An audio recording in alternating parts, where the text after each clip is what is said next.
আমি খালি আপনাদের একটা ভিডিও দেখাবো, ভিডিওটা চালাও। गेट लॉस्ट का हिंदी क्या होता है? निकल जाओ यहाँ से, निकल जाओ यहाँ से। ये इलेक्शन कमिश्नर बोला लास्ट में, तो हम निकल जाए। हम लोग निकल आए। I can't imagine. কি বলেছে ইলেকশন কমিশন? 7 মিনিট মিটিং করেছে, তারপরে আমাদের কি বলেছে? আমাদের বলেছে 4 জন সাংসদকে বলেছে এখান থেকে বেরিয়ে যাও। ভাগ্যিস ইলেকশন কমিশনার শুধু গেট আউট বলেছে, সাথে কিছু এড করেনি। মানে পশ্চিম বাংলার রাজনীতিতে নেত্রীরা যখন ভাষণ দেয়, এই ভাষণ দেওয়ার সময় এমন এমন শব্দ ব্যবহার করে যেটা মুখে প্রকাশ করা যাচ্ছে না। এসছে মোটা ভাই, সাথে ইডিআর, সিবিআই, এনআইএ সব কটাকে নিয়ে এসছে, আর সবাইকে ডেকে পাঠাচ্ছে, আর ডেকে পাঠিয়ে বলছে ইলেকশনের সময় এই আমাদের হয়ে কাজ করবে। এত বড় সাহস ও বোঝে না? নিজে সালা দুর্নীতির ঠাকুর দাদা, নিজে সালা দুর্নীতির ঠাকুর দাদা। আই এম তো অবাক।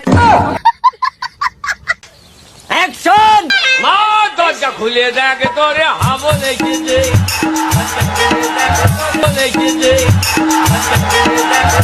আর এরকম লোকেরা রয়েছে বলেই সমাজটা বেঁচে রয়েছে। জ্যোতিপ্রিয় মল্লিক মানে বালু আমার পুরনো দিনের সাথী, এবং আমি চাই বালু হাবড়া থেকে জিতুক। আপনারা হাবড়ার মানুষ যা চাইবেন করে দেব, কিন্তু একটাই অনুরোধ, বালুকে হাবড়া থেকে জেতাবেন, কথা দিচ্ছেন তো? বালুর প্রতি অবিচার হয়েছে, যেমন আপনাদের ভোট কেটে এসআইআর অবিচার করেছে। বালুর প্রতি অবিচার হয়েছে তাই বালুকে টিকিট দেওয়া হয়েছে, কালুর প্রতি অবিচারও হয়েছিল তাই কালুকেও টিকিট দেওয়া হয়েছে, লালুর প্রতি অবিচার হয়েছিল তাই লালুকেও টিকিট দেওয়া হয়েছে।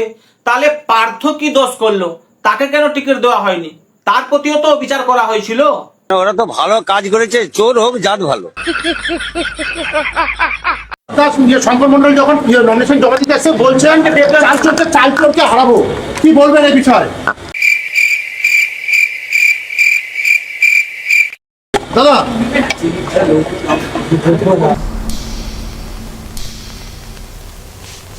क्या हुआ?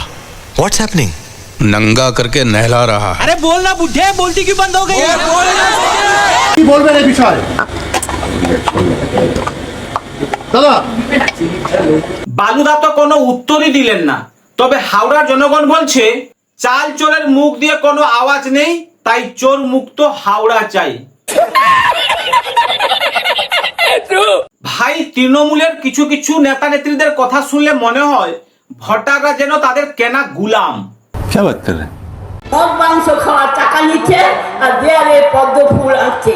যার দেয়ালে বিজেপি পদ্ম এঁকেছে তাকে গিয়ে বলবো যে তোমার দেয়ালে পদ্ম এঁকেছে, তোমার বাড়ির লোক ভাই লক্ষ্মীর ভান্ডার নেয় না, বিনা পয়সা রেশন খায় না, তোমার দেয়ালে কেন পদ্ম আঁকতে দিয়েছো? তোমার পদ্মটা বোঝাও, তবে কিন্তু তোমার লক্ষ্মীর ভান্ডার পাবে, নাহলে কিন্তু আমরা তোমার বাড়ির লক্ষ্মীর ভান্ডার বন্ধ করবো। মনে হয় লক্ষ্মীর ভান্ডারের টাকা আর রেশন চালের টাকাটা ইনার ব্যাংক অ্যাকাউন্ট থেকে জনসাধারণকে দেওয়া হয়। তৃণমূলের কর্মীরাই কিন্তু ওই লক্ষ্মীর ভান্ডার ফর্মটা ফিল আপ করে দিয়েছিল, সেখানে কিন্তু বিজেপির বাড়ির লোকেরাই আগে লাইন দিয়ে দাঁড়িয়েছিল লক্ষ্মীর ভান্ডার নেবো, ফর্মটা ফিল আপ করে দাও। সেখানে কিন্তু বিজেপির কোনো ছেলেকে দেখা যায়নি ফর্ম ফিল আপ করার জন্য, কোনো সিপিএমের ছেলেকেও দেখায়নি ফর্ম ফিল আপ করার জন্য। ও আচ্ছা আচ্ছা, তৃণমূলের ছেলেরা লক্ষ্মীর ভান্ডারের ফর্মটা ফিল আপ করে দিয়েছিল বলে ভোটটা জোড়া ফুলকেই দিতে হবে, না হলে লক্ষ্মীর ভান্ডার বন্ধ করে দেবেন। তোমার পদ্মটা বোঝাও, তবে কিন্তু তোমার লক্ষ্মীর ভান্ডার পাবে, নাহলে কিন্তু আমরা তোমার বাড়ির লক্ষ্মীর ভান্ডার বন্ধ করবো। এটা হাস্যকর, হাস্যকর। একটা ভোট বিজেপিকে নয়, কেন বিজেপিকে আপনি ভোট দেবেন? লক্ষ্মী ভান্ডার, কন্যাশ্রী, শিক্ষাশ্রী, স্বাস্থ্যসাথী, খাদ্যসাথী, সবুজসাথী, ট্যাব, রূপশ্রী, পথবাতি, একদম চুপ। বার্ধক্য, বিধবা, সমবাতি, লক্ষ্মী ভান্ডার এগুলো কে দেয়? বিজেপি সরকার দেয়, তৃণমূল সরকার দেয়। তাই সব কটা ভোট শুধু তোমার ভোট নয়, তোমার পরিবারের ফুল ভোটটা তৃণমূলের বোতামে গিয়ে দেবে। মনে হচ্ছে তৃণমূলের নেতারা তাদের পৈতৃক সম্পত্তি বিক্রি করে জনগণকে মনে হয় দেয়।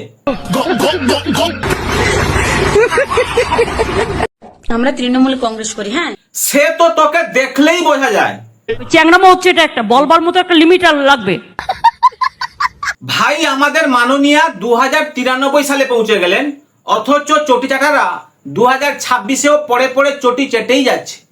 আমি হলাম টিএমসি চটি চাটা। আমাকে অনেকজন কমেন্ট করে আমি টিএমসি চটি চাটা। শুনো ভাই, টিএমসি চটি চাটা না অনেক স্বাদ পাওয়া যায়। আপনার শরীর থেকে কয়েক ফোঁটা রক্ত নিয়ে পরীক্ষা করে দেখব রক্তটা মানুষের না জানোয়ারের। কিন্তু বিজেপির গোবর চেটে গন্ধটাই পাওয়া যায়, তার জন্য বিজেপির গোবর চাটতে যাই না বা ভবিষ্যৎকালেও যাব না।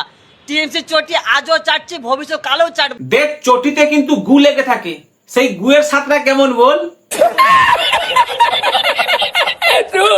কারণ টিএমসি চটি চেটে গরিবের উন্নয়ন হয়, গরিব মানুষের ভালো হয়, এই কারণে টিএমসি চটিটা চাটি। বুঝতে পারলে ভাই? গরিবের উন্নয়ন হয়েছে কি হয়নি তা আমি জানি না, তবে তোর কোনো উন্নয়ন হয়নি এটা আমি বলে দিতে পারি। শুধু শুধু তুই চটিটা চেটেই যাচ্ছিস। তৃণমূল যারা করে তাদের কোনো লাজ লজ্জা শরম বলে কোনো জিনিস হয় না। এসছে মোটা ভাই, সাথে ইডিআর, সিবিআই, এনআইএ সব কটাকে নিয়ে এসছে আর সবাইকে ডেকে পাঠাচ্ছে আর ডেকে পাঠিয়ে বলছে ইলেকশনের সময় এই আমাদের হয়ে কাজ করবে। এত বড় সাহস ও বোঝে না, নিজে সারা দুর্নীতির ঠাকুর দাদা। আজ পর্যন্ত কোনো মুখ্যমন্ত্রীকে এইভাবে কিন্তু কথা বলতে আমি দেখিনি। আমাদের ভাগ্য যে আমরা এরকম মুখ্যমন্ত্রীকে পেয়েছি। নিজে সারা দুর্নীতির ঠাকুর দাদা।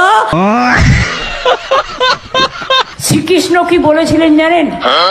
আমি শ্রীকৃষ্ণের উপদেশ শুনি। মহাদেবকে তিনি বলতেন আমাদেরও পিতা। শ্রীকৃষ্ণ বলেছিলেন आप अगर एक अंगुल में अंगुली मूट कर सकता है नहीं कर सकता है, लेकिन 5 अंगुल जब लेगा तब आपको मुष्टि बंधन होता है। आप अंगुली का हाथ मुठा कर सकते हैं, मुठो करते पारेन। मानेटा কি?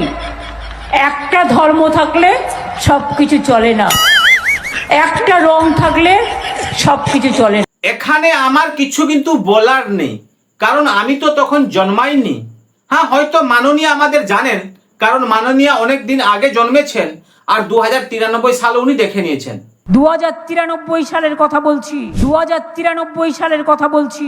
আমি লুকিয়ে স্কুটারে করে গেছিলাম গ্রামে, গিয়ে দেখেছিলাম আদিবাসী ভাই বোনেরা কালো কালো কি যেন রান্না করছে। এরা যে গীতা পাঠ বলে, গীতা পাঠ তো আমরা সবাই বাড়িতে করি যার যখন প্রয়োজন হয়। তার জন্য পাবলিক মিটিং করার কি দরকার আছে? ঠাকুর দেবতা হৃদয়ে থাকে, যে আল্লাহর কাছে দোয়া মাঙে সে মনে মনে মাঙে। আর রমজানের সময় বা নামাজের সময় সবাই একসাথে যায়। কখনো বিজেপি আমাকে বলে মমতাজ বেগম। अगली बार जब भी अपना वोट दो, किसी पढ़े लिखे इंसान को अपना वोट देना। যাই হোক, আজকে এখানে শেষ করলাম, আবার দেখাবে পরের ভিডিওতে। ভালো থাকবেন। জয় হিন্দ, জয় ভারত, অনেক অনেক ধন্যবাদ।